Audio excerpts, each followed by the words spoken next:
Over the past 4 years, I've studied over 500 fitness businesses, and there's a very common problem I see that keeps coaches under $5,000 per month.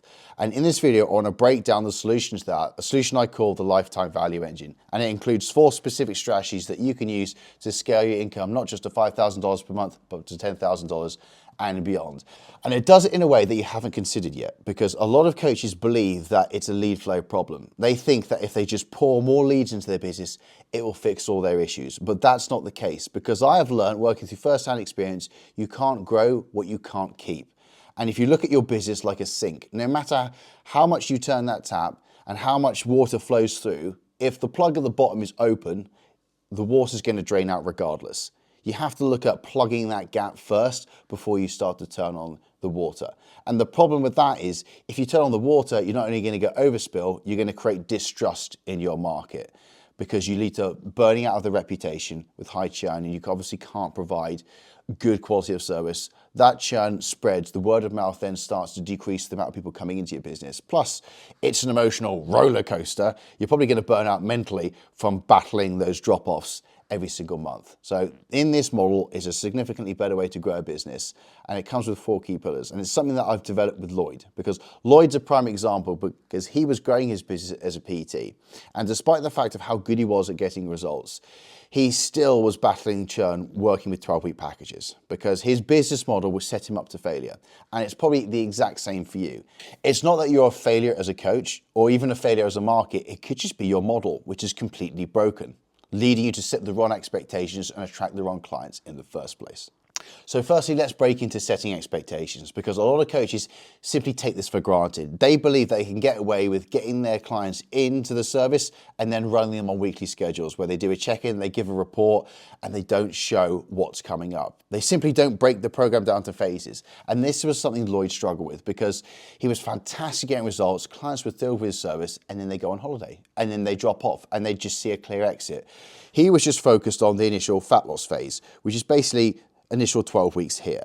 And without labeling that in content, without talking about reversing out the diet, without highlighting the benefit of exiting properly, he had a lot of people naturally just wander away. Despite how good and how chuffed they were with service, he had a problem. And we actually had to put this into the content strategy, because you could start this from day one. Who are we attracting? What attitudes are they bringing? Because we started to kind of coin the term of, look, we don't do 12-week packages anymore. Ethically, we think it's a bad idea, because you can start a diet, but can you exit one? No. Most people don't know how to exit a diet, and that's why the average person who's trying to lose weight goes on 8 diets a year, which is, guess what, every 6 weeks. So we started to lay out the expectation in content, and then really look at the different phases. And then when we put focus, obviously, on the reverse out, and then we could actually break down the bulk or the toning phase, depending on who you're speaking to, into different micro phases where we focused on one body part per phase, or we portion volume in one direction or to one body part. That really enabled clients to see the benefit and reasons to stay. And that happened before they even signed up and paid. So you can imagine if you're attracting people with that foresight, your job's going to be easier off that. But also with the programming and the phasing and the check-ins, if you're showing these different phases and you're adding the benefits and reasons, and you're making it aware that things are going to change, and it's not just a case of, well, my program hasn't changed in the last week, my diet really hasn't changed, I'm still in a deficit, the check-in was okay, I might as well just quit and save my money and just rinse and repeat, because if it's just a question of me just doing this day in, day out, I don't really see the point in paying for this. Where if it feels like a journey and they know there's something on the horizon, they're a lot more likely to stick around, pay attention, assign value into your service and the coaching in a whole. Which ties into the second point, which is ultimately showing a long-term horizon. And what do I mean by that? I mean, most people and most clients you attract, they probably have a very small vision. You as a coach, you'll probably see further than they can. They're probably going to look at that first goal, the first 3 months. So they're only concentrated on weight loss or fat loss. And this is very market dependent, but for the purposes of my terrible drawing, we're going to pick a lifestyle transformation market. Because look, at Exhibit A, you got someone on this side who looks like a sock full of cake mix. They look pretty horrendous, they're pretty dirty, and like, right, how do I turn this person into a Greek god? But they're not thinking of a Greek god, they're just thinking of them square. I say square, I mean, these people are solely focused on that first phase of the first 3 months. And this is where you need to lay out a bigger vision for themselves, because as a coach, your responsibility is showing the potential in your clients. And what I say to my clients is it's a really good idea to create a 6-month goal for people when they start, and also a 2-year goal, because the 6-month goal is realistically what they want to look like. after reverse and kind of locking in the result. And then a 2-year goal is them going through the process of probably a reverse out, a maintenance phase, a bulk, and then another cut. And that's the biggest vision. That's the version of themselves which they think is unattainable. And this is where you can really light a fire of excitement and show them that horizon. And the best thing to do with this is do it on a client who's already gone through the process. Pick a client that's kind of similar to their starting position and show their trajectory. Show them at day one. Show them at sort of 3 to 6 month goal, whatever that first cut is. And then show them on that second or third cut. And I call it version 3.0. Because when they join you, this is 1.0. After that first fat loss phase, that's 2.0. And them at the end, after the sort of second or third fat loss phase, that's 3.0. And that's what you really want to highlight, because a lot of people are happy with the weight loss and they don't see further. They want to keep hold of that and they don't want to certainly put the weight back on. But if you can give them a strong enough reason and a big enough version of themselves to aspire to, that's probably enough motivation to kind of keep going, and then realize the fact that this result that they've been craving for so long, it's a temporary thing and it can get better. If they believe it can, you can show it on other people. And the real impact of this is over 6 figures added to a client base purely on extending the client lifetime. Because one of my clients used to average around 2.8 months with his clients. That's the average lifetime span, which kind of makes sense because it was exclusively 12-week packages, and then you get the odd client who wouldn't fit and they drop off or go quiet or ghost after the first week or so, and they never do a check-in. Yes, those people do exist. They're pretty common actually, and that's just a mismatch of service, or that's someone impulse buying. Now, that situation, obviously very exhaustive, having to continually go and get more clients in over and over and over again. And we'll break into the sums on this later down the line, but in effect, it kind of limits your perspective and it limits your growth. Once you set the horizon, implement frameworks and structures like I laid out above in the long-term vision, this is where people can stay on for longer if there's enough reason to. And you can do quarterly progress reports, you can do every 6 weeks if you need to, you can do feedback surveys. There's loads of different things you can do, and there's loads of different reasons why people stay based on your communication skill. But breaking down the goal as one of the main contributing factors, this client increased their average client lifetime from 2.8 to 6.8. And what that actually meant, when you multiplied that increase or that average across the entire client roster over a year, it netted an extra 100,000 euros. That's just in extended lifetime. That's not new clients, that's extended lifetime value. Now you can imagine how much money this client made from all the referrals we generated from those better results and better relationships, because that's another benefit of this. The more time you have with people, the better results you're going to get, which attract more indirect inquiries, but also the better opportunity to foster better relationships, which attract more referrals, which are pre-sold inquiries that come to you with a very high trust. This is something I'm actively teaching inside my AAA community. If you want to learn more about this and learn it firsthand, there's a link in my bio. You can find more information there, and you can implement some of the frameworks and referral systems that was behind this client's result. But when you actually then break down the numbers of this, it hits home. Because if clients drop off after that 12-week mark, you have to work with 289 clients within a year to average $10,000 per month. And that is based on you charging $150. So that's an industry standard, basically.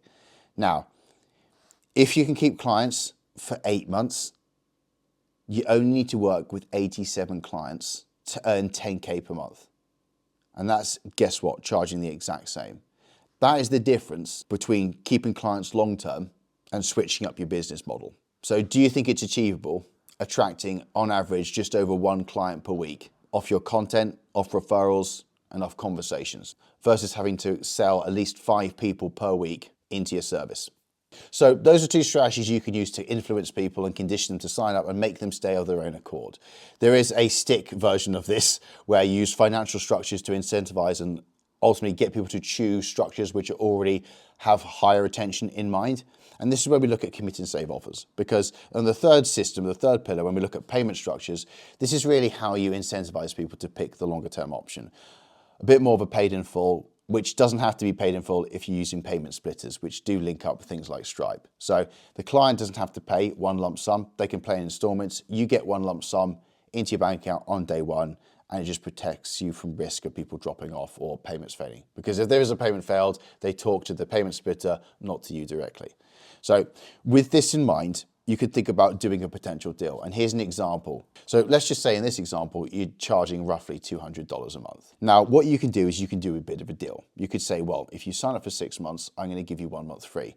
So immediately you say, if you commit to the process, and let's be honest, it's going to take at least 6 months to get to your goal, because ethically we need to reverse out. If you want to serious about keeping the weight off and holding on to the result, it's going to take 6 months anyway. For those who commit, I offer obviously an incentive. You save $200 if you commit. You can pay that up front, but you really don't have to. You can split it interest free if that's what you prefer.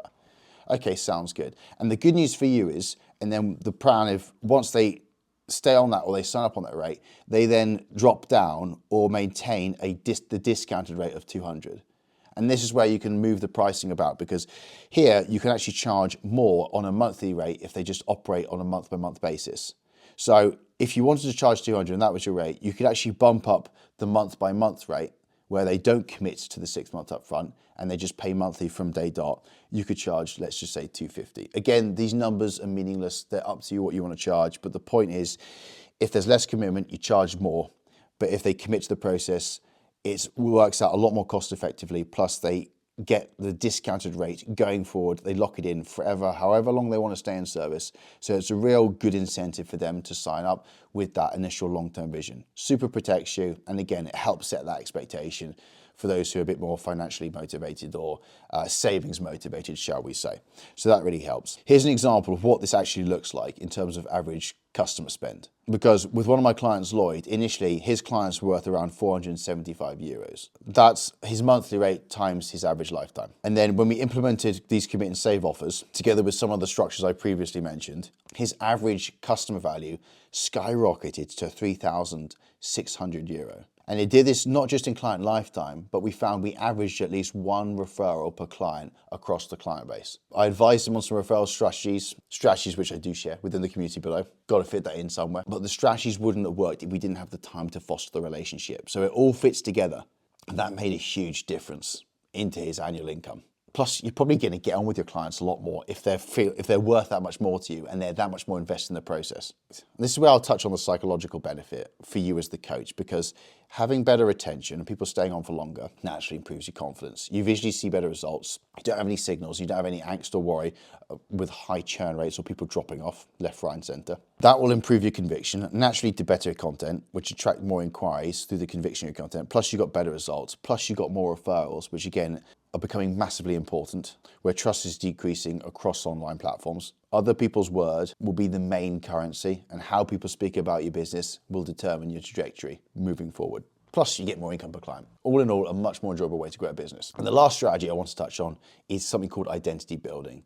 This is a little bit more of a compounding skill that you have to kind of appreciate, but it's making you aware that for your clients to truly progress, they have to change who they are. And again, making your clients aware of this from the get-go in your content, but also in the onboarding, in the check-ins, through the communication, it helps form part of that expectation. Because if you look at it like this, your clients are on a journey to go from someone that they don't want to be towards someone that they want to resemble, someone they're looking up to. Now that person has different values, they have different habits and they have different beliefs. Well, ultimately, they are going to have different actions. They're going to have different actions to be that different person, to look differently. So what needs to change is their brain. You need to actually change the mindset as well as the physical, because their belief systems need to change in order for them to take new actions. Because we need new actions to form new habits, and then ultimately that will lead to a different value system in time. And you can kind of see this. A really good example, by the way, is one of my clients.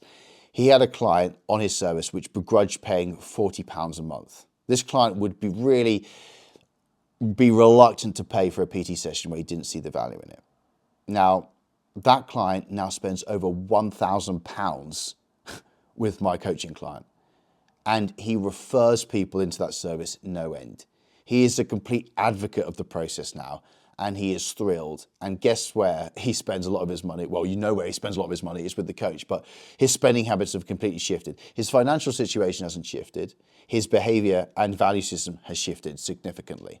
So this happens in the background. You probably subconsciously know this, but it's worth mentioning, because if you're going to mention this to your clients and you're going to make them aware, they then realize that when they go through these periods of resistance or reluctance, that is the old self trying to stay in existence. That's this person on the left trying to still be alive, still be real, still be present, and that's person's battling for existence versus the slow, gradual process, the painful process of becoming someone you're not. And the thing is, shifting towards identity is that sort of familiarity. There's been so many opportunities where this person is tempted to turn back, tempted to kind of go back to who they were.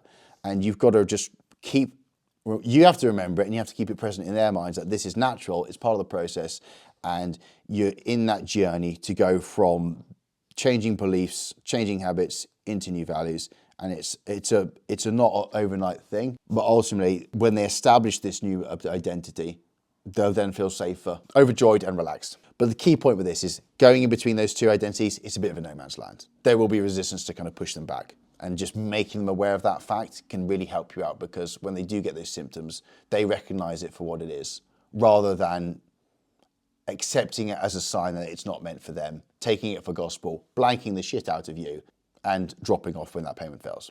And ultimately, as a coach, what this means for you is you go from a situation with high churn, high stress, and ultimately low impact, where you're not be able to help that person to the fullest extent, and you're not going to be able to help a wider network of people around that person, to someone who creates true impact when you make them aware of this identity shift. You're kind of speaking on deeper levels, and you're going to create real substantial change, because ultimately it takes 18 months to change deep-rooted psychological wiring in the brain. So it's a big part of providing and keeping a result for someone. So they're going to appreciate that. You're going to obviously increase your average income per customer or income per client, which is fantastic for you. Results are going to get better. It's going to be more fulfilling. You're going to create a lot more impact, but those results are going to attract more inquiries because they're more significant. And then you're going to get more referrals from the person you've really made a significant change to. So in closing, in this video, a key thing I want to illustrate here is when you look at your clients, I want you to stop shortchanging yourself. You're probably only looking at 1/8 of the picture, which is the first 12 weeks. You've got to look at a whole year as a kind of new average of what you should be aiming for each client you take on, because it does take a significant amount of time to create long-term change. And the clients who want to jump on and jump off for holidays, you really don't have to attract that. That in itself is an expectation in the industry set by people just doing 12-week packages or 90-day offers. The actual process of transforming your body never ends. It just turns out that 90 days is a very common fat loss phase. But again, that doesn't include the reverse out, which is vital for keeping the result. So you have the opportunity to change this, to take control, set expectations, properly lay out the boundary, use financial payment systems and structures to really support that and make it obvious and make that choice a no-brainer. And also brush up on your awareness of what's actually happening and making your clients aware of this shift in identity, because ultimately you're here to help people. But with all that being said, even if you fix the back end and you put all the system in place to increase your retention, it's really hard to stop a quitter quitting, and you have to attract the right people into your business in the first place. And most of the content I see from fitness coaches attracts short-term thinkers. And these are the sorts of people which lead to high churn and compound the problem before it even starts. So in the next video, I'm going to break down in detail about setting expectations in the content and what content you need to produce to attract the right people into your service. The people who are going to expect to stay longer, but also be the right fit for you as a coach, which is naturally going to lead to a better relationship and encourage them to then refer onto their friends going forwards. See you then.